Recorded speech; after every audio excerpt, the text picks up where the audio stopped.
Radiant Black, issue number 8 from Image Comics. So this issue finishes our arc with, I'm going to call him the Radiant Sword because he wields a sword. So yeah, this finishes the arc with the Radiance versus this Radiant Sword dude. So let's just jump right into it.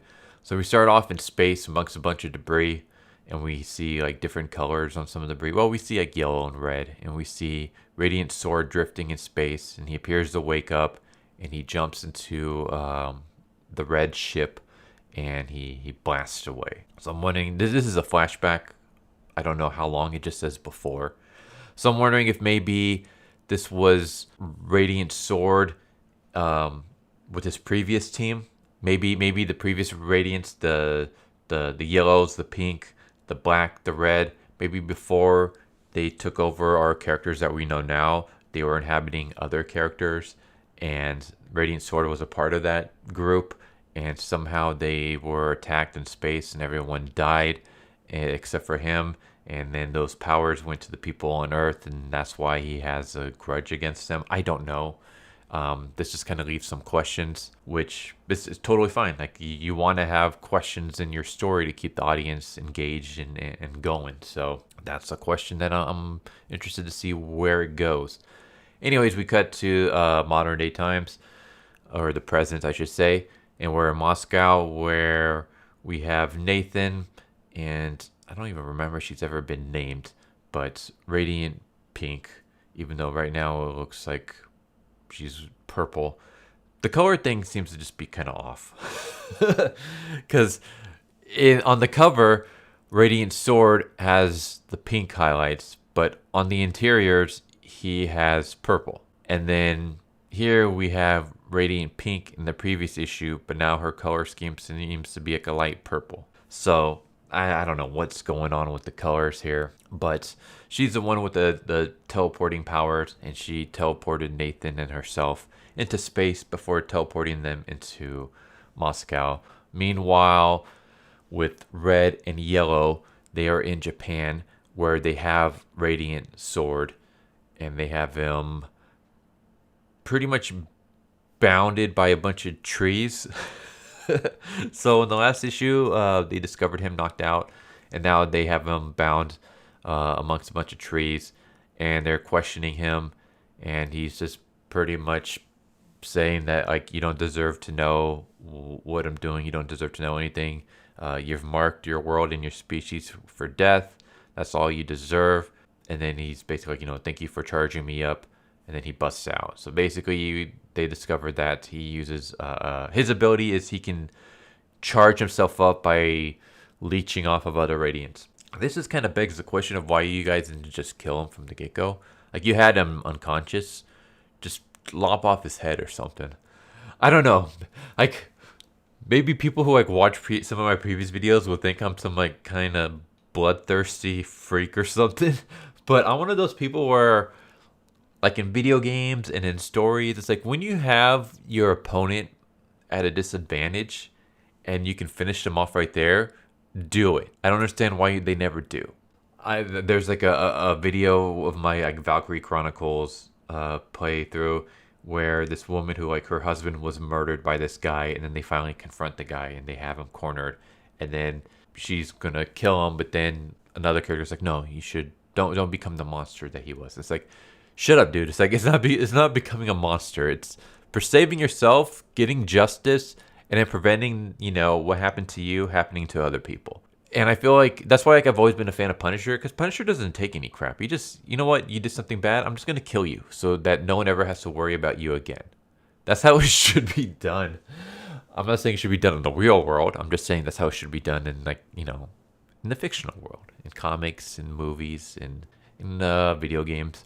But I never understood this. Like, here's this guy who tried to kill you, almost killed you multiple times, and now you have him at a disadvantage. He's unconscious, and instead you decide to bound him with trees and then just try to talk to him. It's like, you know what? Nah. If I was there, I would have just used my powers to just, like, lop his head off or something. I would have just killed him.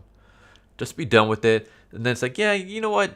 There are questions that, he might have been able to answer. I mean, obviously he didn't because he doesn't want to, divulge anything to you.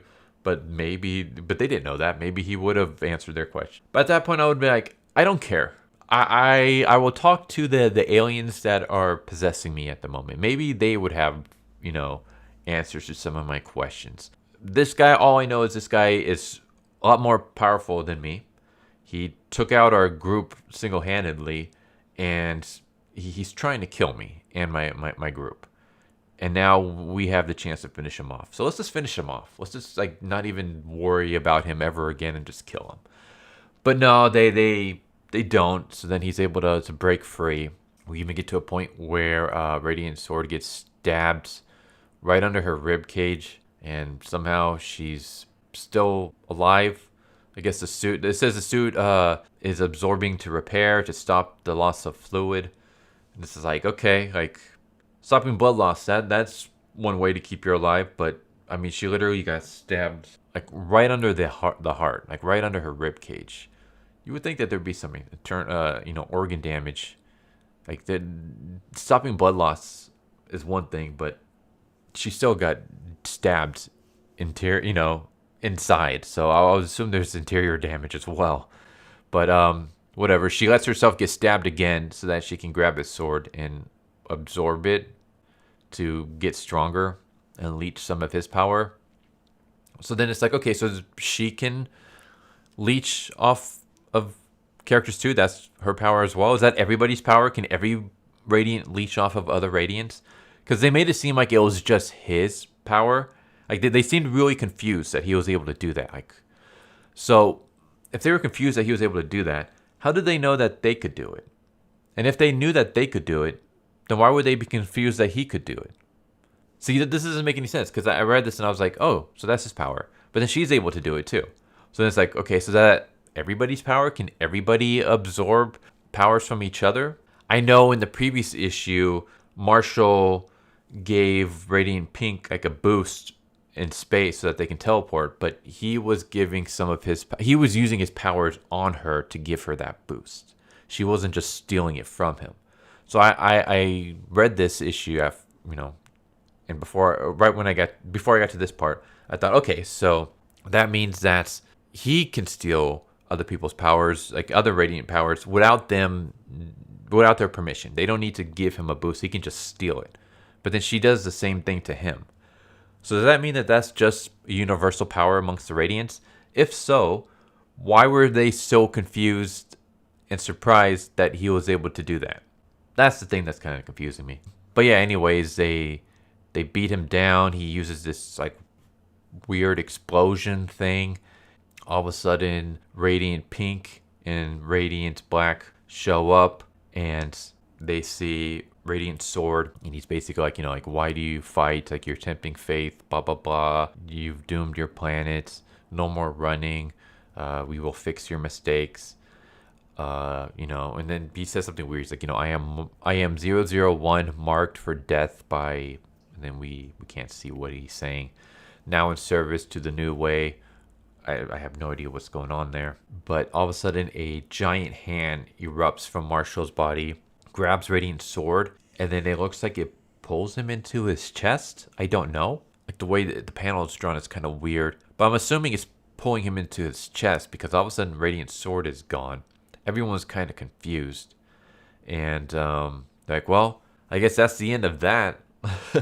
I guess you just took Radiant Sword into your body, and now he's done. So now what do we do? And of course, Marshall's well, I know one thing we can do. And then he starts confronting Radiant Red, when all of a sudden Radiant Yellow shoots at him, because he's we have to get your head in the game. I don't care what she did to you or whatever. We have to work together. And I'm just thinking, are you freaking stupid? Maybe you should, find out why Marshall is so upset with Red. Maybe talk and figure out why he's upset before, you start taking action against him. And also, why the hell would you shoot at him with your powers when you know that Radiant Sword absorbs, he's able to absorb other Radiant powers to get stronger. And now you know that Marshall apparently sucked him into his body. but you don't know what's going on. Marshall doesn't even know what's going on. You don't even know if like he's trapped, if he's done for. You have no idea what's going on with Radiant Sword, other than the fact that Marshall grabbed him and brought him into his body, and now you shoot Marshall with your power. What's to say that Radiant Sword couldn't absorb your blast and then got stronger and then escaped from Marshall or taken him over or whatever? Like, you're just using your powers willy-nilly and you're not thinking. None of these characters seem to be thinking about their actions. Also, I really don't like the fact that the story is trying to make Red sympathetic. Everyone's like, you got to stop it with your vengeance. We have other things to worry about. It's like, as far as you know, there's a reason that this guy is pissed off at this Radiant. You have no idea why. Maybe you should ask him why. How do you know you can trust Radiant Red? How do you know you can trust Radiant Black? You know these two have some kind of beef. You know one of them wants to kill the other. Maybe you should figure out why instead of just hounding one of them. You don't know the story.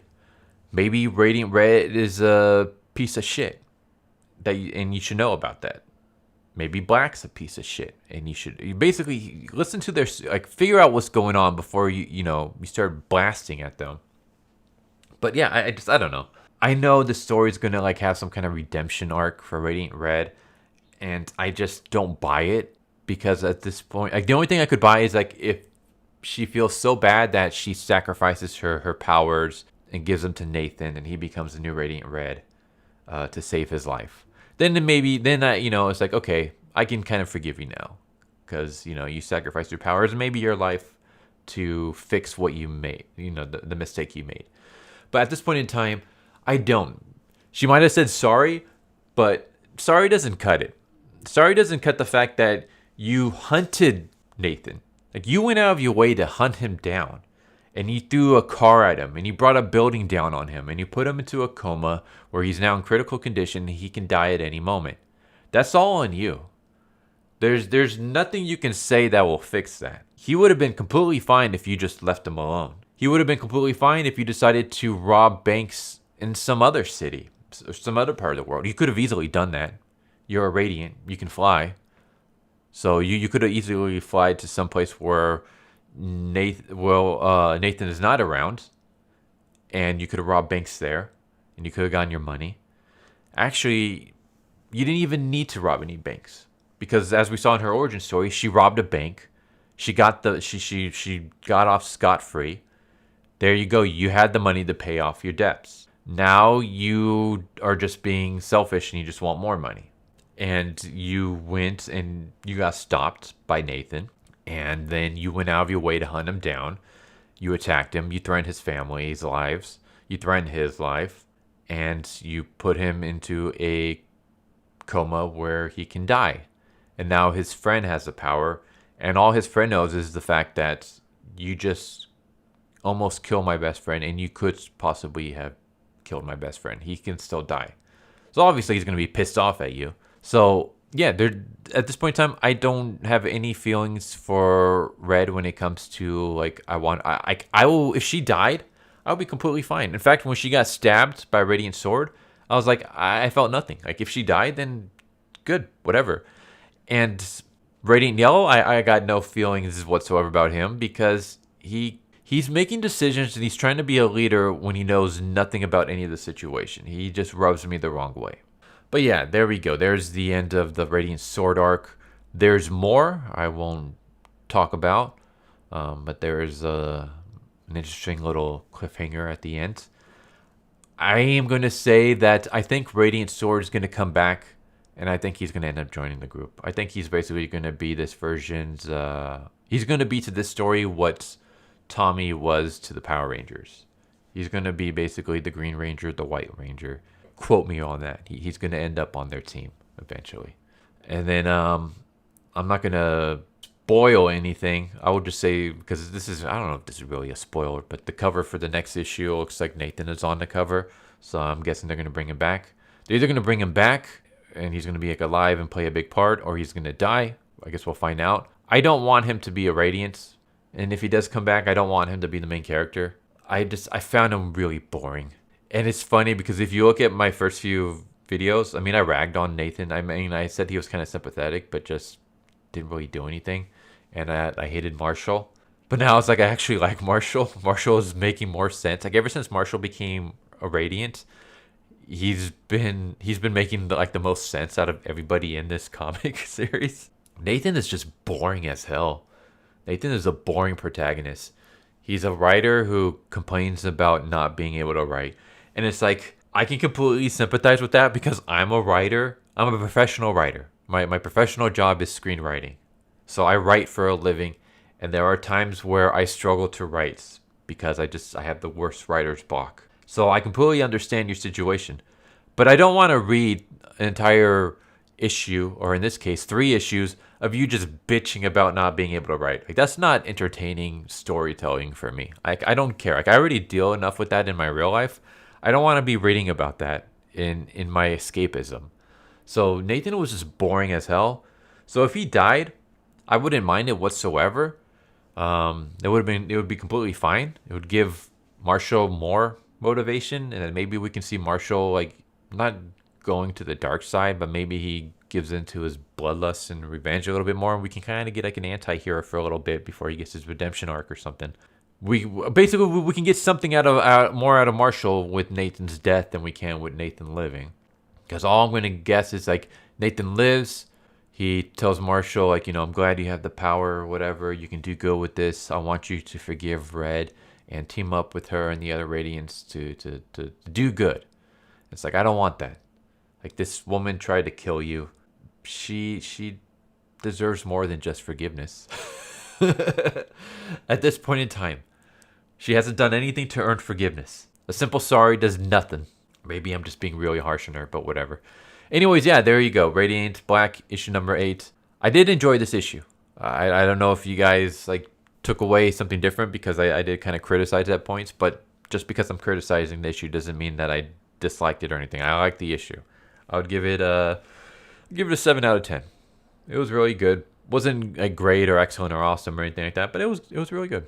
So yeah, 7 out of 10. Still good series. Like I said before, the series started off really, really weak and slow, but it kicked up once Marshall got the Radiant powers. Once he got the powers, the turn that this story took, and then also with the introducing the other Radiants, it made a turn for the better. And yeah, this series has been going up. So yeah, there you go. Good story, minus the critiques I had, but still good, entertaining, escapist story. Good artwork. I would say just the coloring can be confusing at times because you're getting your colors kind of wrong at parts. Like you have Pink being purple at times when she's Pink. You have Radiant Sword being pink on the cover when he's purple. So stuff like that can be kind of confusing. Other than that, artwork's pretty good. I like how I can't show it to you guys because I always block out the dialogue for copyright reasons. But I like how when the Radiants are talking, when it's like the alien being talking, there's like this, not only do they use color, but they also use like this glitch effect for the dialogue font. And it gives it this cool, like robotic kind of looking. I mean, I can still easily read it. But it gives this cool like effect to it. So you can tell that it's not necessarily just a human. I mean, it could be a human, but like it's coming through some kind of robotic filter or some kind of like alien talking kind of. It's just this cool like glitchy computer effect, and I like it. So whoever did the lettering for this, that was a cool concept. I don't know if you came up with that yourself, but if you did, awesome. And if you didn't, well, you still pulled it off. Awesome. So yeah, I don't know what else I can say about this. Hope you enjoyed the video, and I hope to see you next time. Later. So what'd you guys think of that video? Hope you guys enjoyed. If you guys haven't already, please subscribe, hit that bell for a notification, leave a like if you enjoyed the video. And if you didn't enjoy the video, thank you for watching it this far, and I hope the next video is more to your liking. Feel free to check out the playlist that you guys see, and I hope to see you guys next time. Later.